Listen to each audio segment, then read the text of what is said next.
Hi, it's Debbie Williams, and today I want to talk to you about how you can outgrow a binge eating habit, because that's what it is. And when I work with clients, whether they're binge eaters or bulimics, we set up a plan of what they want to have. And I know that putting that plan in place, what's going to happen along the way is that there are going to be blips when they fall into the old patterns of behaviours. And using hypnosis and NLP, I can lift a lot of the weight off the shoulders so that those false urges go away on holiday and that people have longer periods of success. But the inevitable will happen. They will have a binge. And I've had people say to me, oh, well, I know the causes and, oh, I don't think anything will change. And they fall into almost this pit of despair and self-loathing and self-hating. And really, I look at it as a learning opportunity. See, if you have had a binge, you're going to feel dreadful afterwards, and usually that catapults you back onto a successful track for a period of time. Now, if we don't do something with what's just happened, then it's likely to happen again.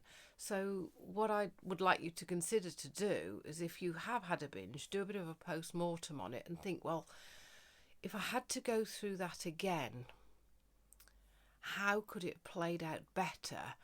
And maybe in your imagination, imagine if you had that binge, if you had half the amount. Now, I know you don't want to do this because you just want to go, oh, I don't want ever to binge again. That's not realistic. Your brain is wired up to do that at the moment. A client of mine who I've worked with, sort of coaching and various other things over a period of a year, he's outgrown his binge eating and bulimia habit as we delinked what was going on. Sometimes he would go into a binging frenzy if his boss at work had been horrible to him. And I don't just mean horrible, I mean sort of playing mind games and all sorts of stuff. And he couldn't cope with it, so he used food as a drug. And so I taught him different strategies on how to deal with difficult people. And then he noticed there was a layer underneath, and we got it down to the binges got less and less and less until they got to a point where they were almost like planned binges, because he enjoyed eating healthy food and he would binge sort of usually every 2 or 3 weeks. And what we did is we'd plan to have a binge, but it would be like a mini binge of going out for a coffee, a latte and a nice slice of cake. And sometimes when the 3 weeks came up, he'd actually think, well, I don't want it. And that's the place we want to get to, where food is not your enemy, where food shrinks down in its importance. So if you've had a binge and you rehearse, well, if I had to go through that again, what would it be like if I'd have been able to stop and have only have done half the damage? Now, what you'll have done is by practicing that in mind, then next time a binge happens, and it might not happen for a month or 6 weeks, your brain has learned the new program. Well, if we're going to do it, well, we just have to do half the amount. And then when that blip happens again, you rehearse and think, well, if I could have gone through that again, how could I do it and even do half that amount? And this is how you will outgrow binge eating.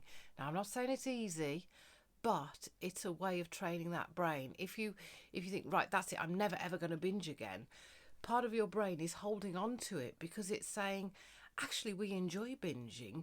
It's the only time you let yourself eat that rubbish food, and we do enjoy that, so we're not going to let that go.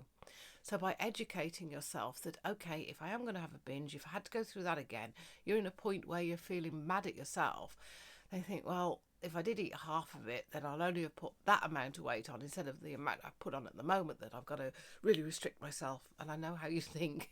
You're so hard on yourself. You're teaching the brain, next time, don't do this. I do a similar thing sometimes with bulimics, of saying, well, why not binge your way out of bulimia? Instead of having a binge that's this wide, let's go for one that's that wide, because when you throw up, half of it's gone through the system anyway and you can't get it up.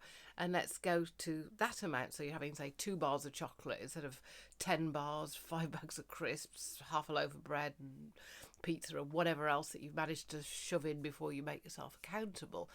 And again, this breaks the spell of making these junk foods taboo.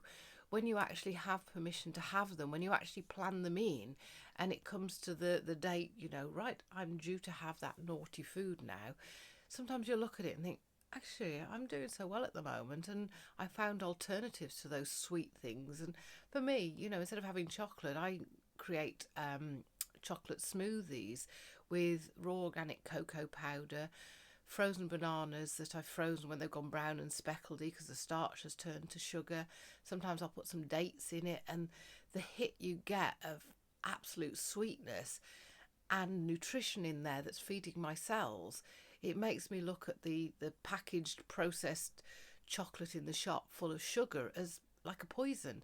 And when you get to that point, and that's your everyday life, then you are over binge eating, and you've moved to becoming more healthier and happier, and knowing that you can have that chocolate. Because I can look at the chocolate and think, well, I could have it if I wanted, and occasionally I do, but not that often. And that's what I want for you. Okay, so great talking to you today. Another little thing that you can do as well is set in place that if you are going to have a binge, because really when you overeat, it's this first bit is all the pleasure. Then if you bought this amount of stuff, or that amount of stuff's in front of you, you're thinking, well, I've ruined it now, so let's just eat all the food to get rid of it. And rather than throwing it away and it going to waste, it goes to your waste. So if you plan to have a smaller binge and you've done it after you've had the last binge, to say to the brain, this is what I need to learn, so next time I don't fall off track as much, then next time your brain is much more likely to do half a binge and then half a binge again, so that we get to the point that you have a smaller binge and you feel the urge to carry on. Then give yourself permission to think, okay, I can, but I must wait 20 minutes, or I must go and watch one of Debbie's videos or listen to one of Debbie's downloads. It will change your state. It will buy time for everything to settle down. And the reason we say 20 minutes is because it takes 20 minutes to go from here to the stomach to then send messages to the brain. That's it. I've had my hit. And really what we want to do is to train you to be able to choose that if you want to have a bit of naughtiness, because sometimes these foods are soul foods and we need a bit of soul food occasionally. My client said, sometimes he wants to go to that cafe and have that cake because he has had a hard week. And other times he thinks, no, that won't hit the spot. Now that's freedom when you have choice. Great talking to you today. Bye now.